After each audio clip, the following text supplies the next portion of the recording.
Hello food lovers welcome to cooking world. ఈరోజు మన ఛానల్లో స్పెషల్ రెసిపీ వచ్చేసి చికెన్ బిర్యానీకి ఏమాత్రం తీసుకొని వెజిటేబుల్ పలావ్ ఎలా చేసుకోవాలో చూద్దాం. ముందుగా పన్నీర్ని చిన్న ముక్కల కింద కట్ చేసి పసుపులో కలిపి ఆయిల్లో అయితే మనం వేయించేసుకోవాలి. ఆయిల్లో వేయించేసుకుని ఒక గిన్నెలోకి తీసుకుని పక్కనైతే పెట్టేసుకోవాలి. ఇప్పుడు వెజిటేబుల్ పలావ్కి సంబంధించిన మసాలాలు అయితే వేసుకోవాలన్నమాట.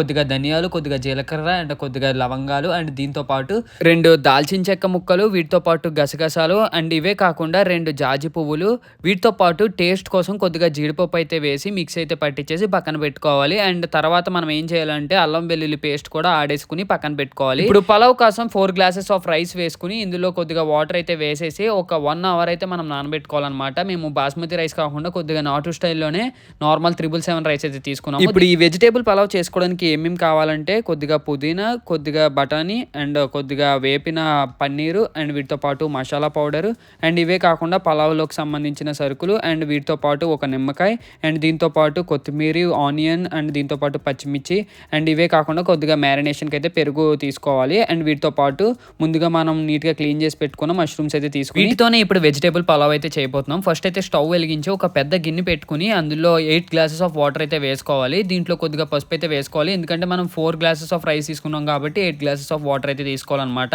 దీంట్లోనే కొద్దిగా పలావ్ సరుకులు అయితే వేసుకోవాలి. అవేంటంటే లవంగాలు, యాలకులు, బిర్యానీ ఆకు అండ్ ఇప్పుడు మీకు ప్లేట్లో కనిపిస్తున్నాయి కదా, ఇవన్నీ అయితే వేసేసుకోవాలి. వేసేసుకుని దీంట్లోనే కొద్దిగా ముందుగా కట్ చేసి పెట్టుకున్న పచ్చిమిర్చి ఉంటాయి చూసారా, అవి అయితే వేసుకోవాలి. అవి వేసుకున్న తర్వాత మనం ముందుగా చేసి పెట్టుకున్న అల్లం వెల్లుల్లి పేస్ట్ కూడా కొద్దిగా అయితే వేసుకోవాలి. ఇప్పుడు ఈ వాటర్లో తగినంత కారం అయితే వేసుకోవాలి. దీంతో పాటు కొద్దిగా నెయ్యి అయితే వేస్తున్నాము. నెయ్యి అయితే మంచి ఫ్లేవర్ అయితే తీసుకొస్తుంది అనమాట ఈ పలావ్లోకి. అండ్ ఈ వాటర్లో తగినంత సాల్ట్ అయితే వేసుకోవాలి. కల్లుప్పు అయితే యూస్ చేస్తున్నాము. దీంట్లో కొద్దిగా ఆయిల్ వేసి పక్కన పెట్టుకోవాలి. ఇప్పుడు కడాయి పెట్టి స్టవ్ మీద కొద్దిగా ఆయిల్ వేసి బిర్యానీ సరుకులు ఉంటాయి చూసారా, అవి అయితే వేయించేసుకోవాలన్నమాట పచ్చివాసన పోయేంత వరకు.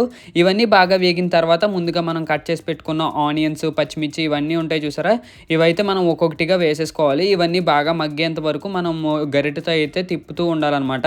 సో ఇప్పుడు ముందుగా మనం చేసి పెట్టుకున్న వాటర్ ఉంటుంది చూసారా, దాన్ని లిడ్ అయితే క్లోజ్ చేసి పక్కన పెట్టేసేయాలి. ఇప్పుడు పక్కన ఉన్న కడాయిలో ఆనియన్స్ ఇవన్నీ వేసాం కదా, ఇవంతా బాగా మగ్గేంత వరకు లిడ్ అయితే క్లోజ్ చేసి పక్కన పెట్టేసేయాలి. తర్వాత ఓపెన్ చేసి ఇవన్నీ బాగా మగ్గేంత వరకు గరిటెతో తిప్పుకొని ముందుగా చేసి పెట్టుకున్న అల్లం వెల్లుల్లి పేస్ట్ ఉంటుంది చూసారా, అదైతే వేసేయాలి. అది వేసాక మళ్ళా గరిటెతో ఈ ఉల్లిపాయలకి అల్లం వెల్లుల్లి పేస్ట్ అంతా బాగా కలిసేంత వరకు మనమైతే గరిటెతో తిప్పుకోవాలన్నమాట. తిప్పిన తర్వాత ముందుగా మనం వాష్ చేసి పెట్టుకున్న మష్రూమ్ ముక్కలు ఉంటాయి చూసారా, అవి అయితే వేసుకోవాలి.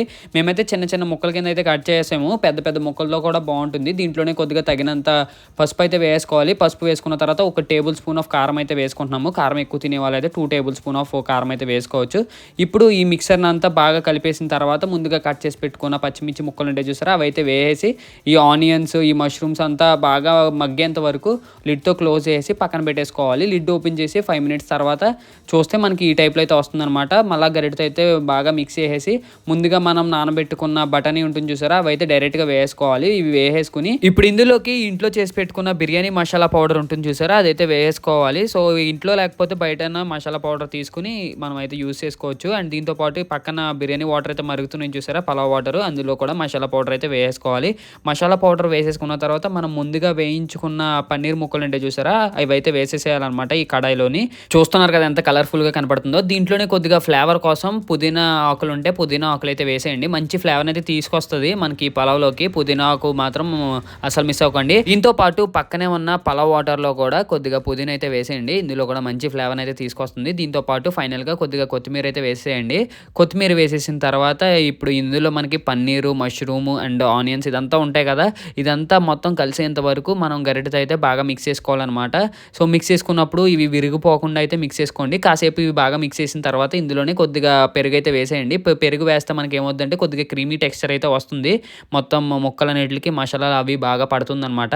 సో ఇప్పుడు మనం లో టు మీడియం ఫ్లేమ్ ఇందులో ఉన్న ఇంగ్రీడియంట్స్ అన్ని బాగా మగ్గడానికి లిడ్తో క్లోజ్ చేసి కొన్ని నిమిషాలు అయితే మనం పక్కన పెట్టేసేయాలి. తర్వాత కాసేపటికి మనం లిడ్ ఓపెన్ చేస్తే ఇలా బబుల్స్ లా వస్తుంది అనమాట. ఈ టైంలో ఏం చేయాలంటే దీంట్లోకి తగినంత సాల్ట్ అయితే తీసేసుకుని సాల్ట్ అయితే వేసేయాలన్నమాట. 1 టేబుల్ స్పూన్ ఫుల్గా సాల్ట్ అయితే వేసాము. సో ఎవరికి తగినంత సాల్ట్ అంత అయితే వేసుకోండి. మేమైతే 1.5 టేబుల్ స్పూన్ ఆఫ్ సాల్ట్ అయితే వేసాం అనమాట. ఇప్పుడు ఈ సాల్ట్ మొత్తం కలిసేంత వరకు ఈ కడాయిలో ఉన్న పన్నీరు ఇదంతా బాగా మిక్స్ చేసుకోవాలి. సో ఈ మిక్స్ చేసుకున్నప్పుడు కొద్దిగా జాగ్రత్తగా అయితే మిక్స్ చేసుకోండి, ముక్కలు అవి విరగకుండా.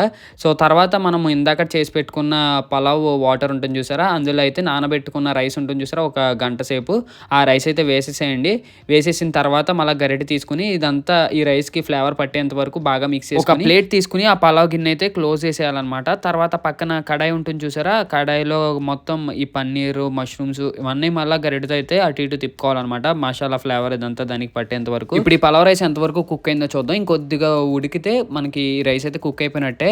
ఇదైతే ఆల్మోస్ట్ ఈ కడాయిలో ఉన్న పన్నీర్ అండ్ మష్రూమ్ అయితే బాగా కుక్ అయిపోయింది. ఇదిగోండి ఈ రైస్ కూడా ఇంచుమించుగా 80% అయితే కుక్ అయింది. ఈ టైంలోనే ఏం చేయాలంటే మనం పక్కన కడాయిలో ఈ మష్రూమ్, పన్నీర్ అయితే చేసి పెట్టుకున్నాం కదా, అదైతే మొత్తం ఈ రైస్లో కలిసేంత వరకు ఇందులో అయితే వేసుకోవాలన్నమాట. సో మేమైతే మొత్తం అయితే వేయట్లేదు, కొద్దిగా అయితే ఉంచుతున్నాం అనమాట ఈ గ్రేవీ అంతా ఈ పలావ్ రైస్లో కలుపుకుని తినడానికి. సో కొద్దిగా ఉంచేసి అంటే 10% ఉంచేసి 90% వరకు ఈ రైస్లో అయితే వేసేయాలి.